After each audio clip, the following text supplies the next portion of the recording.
अस्सलाम वालेकुम everyone, welcome to my YouTube channel. आज के लेक्चर में हम पढ़ने वाले हैं कि हम किस तरह से आउटपुट दे सकते हैं कोडिंग के थ्रू और किस तरह से यूजर से इनपुट ले सकते हैं सी प्लस प्लस लैंग्वेज। आज हम एक सिंपल सा कोड देखेंगे और देखेंगे कि उसमें हम किस तरह से आउटपुट दे सकते हैं और किस तरह से इनपुट ले सकते हैं। Let's start. यहाँ पर सबसे पहले फर्स्ट लाइन में my first program in C plus plus, ये मैंने एक कमेंट लिखा है। It is a comment because ये जो होता है कमेंट जो होता है बेसिकली जो हमारा प्रोग्राम होता है या हमारा जो कंपाइलर होता है वो इसको रीड नहीं कर सकता। और ये हम सिर्फ अपनी रिमेम्बरेंस के लिए लिखते हैं कि मैंने इस प्रोग्राम में यहाँ यहाँ पर क्या किया। ये अगर आप नहीं भी लिखेंगे तो चलेगा आपका programme.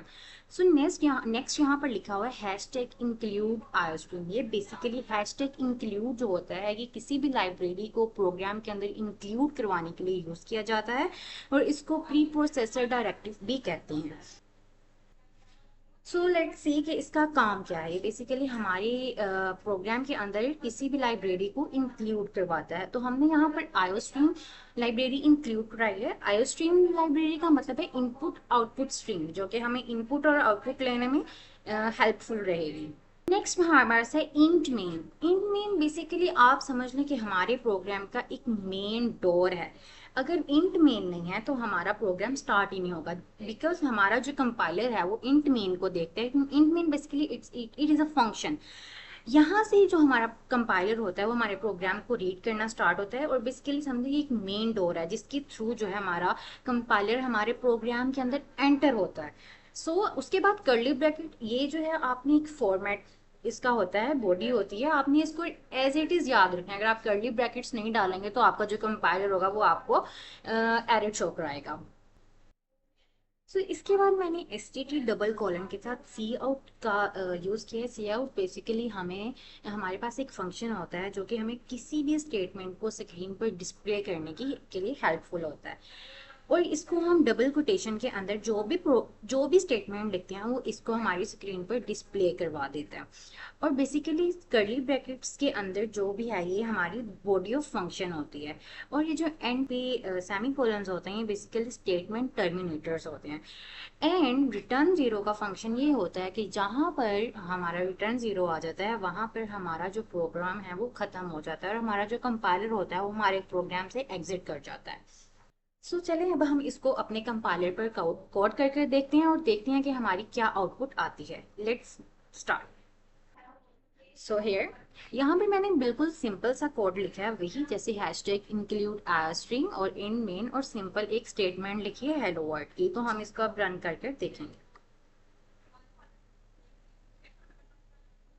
Guys you can see कि हमारा जो है हेलो वर्ल्ड बिल्कुल अच्छे से प्रिंट हो चुका है।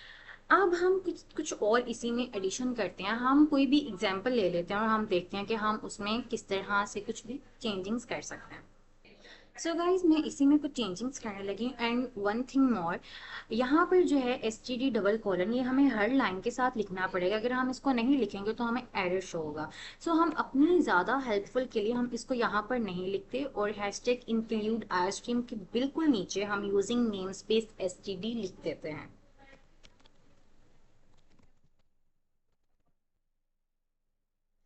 इससे क्या होगा कि हमें जो है अपने प्रोग्राम में हर स्टेटमेंट के साथ एसटीडी डबल कॉलन नहीं लिखना पड़ेगा और हम इजीली अपना कोड जो है वो लिख लेंगे सिंपली। एंड ये इजीली रन हो जाता है और इसमें कोई भी हमें एरर शो नहीं होता है, यू कैन सी। अब हम देखते हैं, हम कोई और एग्जांपल करते हैं। हम चाहते हैं कि हम कोई से यूजर से हम कोई से दो नंबर लें एंड देन हम उन दो नंबर्स को ऐड कर दें। हम इसको कोड करके देखते हैं कि ये हम किस तरह से इसको कोड कर सकते हैं। गाइस मैं यहीं पे इसको जो है कोड करने वाली हूँ।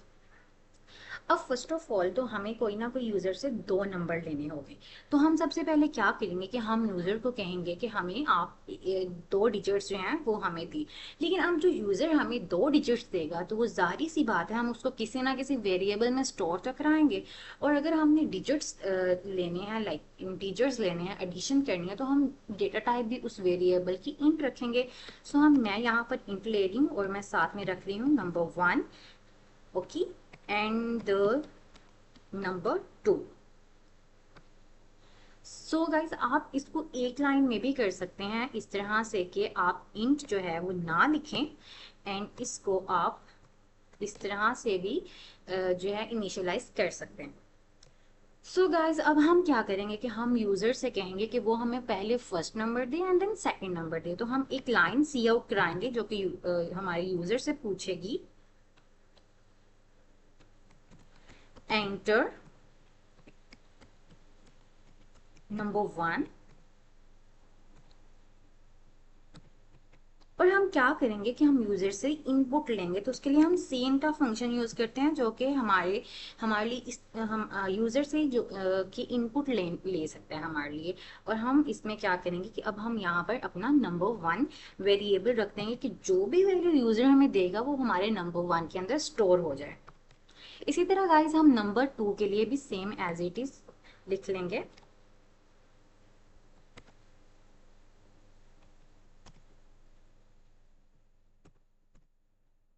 एंड देन अब हम चाहते हैं कि हम इन दोनों का एडिशन करवाएं, लेकिन जब हम इन दोनों का एडिशन कराएंगे तो बेसिकली कोई ना कोई एक आंसर जरूर निकलेगा, और उस आंसर को भी हमें एक किसी ना किसी वेरिएबल के अंदर स्टोर कराना पड़ेगा। और वो वेरिएबल भी बिकॉज हमारे नंबर 1 और नंबर 2 इंटीजर डेटा टाइप्स के हैं, तो उसका आंसर भी इंटीजर डेटा टाइप में ही होगा। सो हम एक और वेरिएबल को यहीं पर डिक्लेयर करा लेते हैं सम के नेम से। ओके।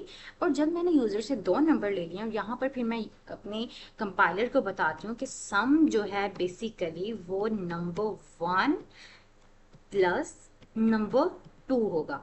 इससे क्या होगा कि जो हमारे यूजर को पता चल जाएगा कि सम में हमने वो वैल्यू लिखवानी है जो नंबर 1 और नंबर 2 दोनों को ऐड करके आती है।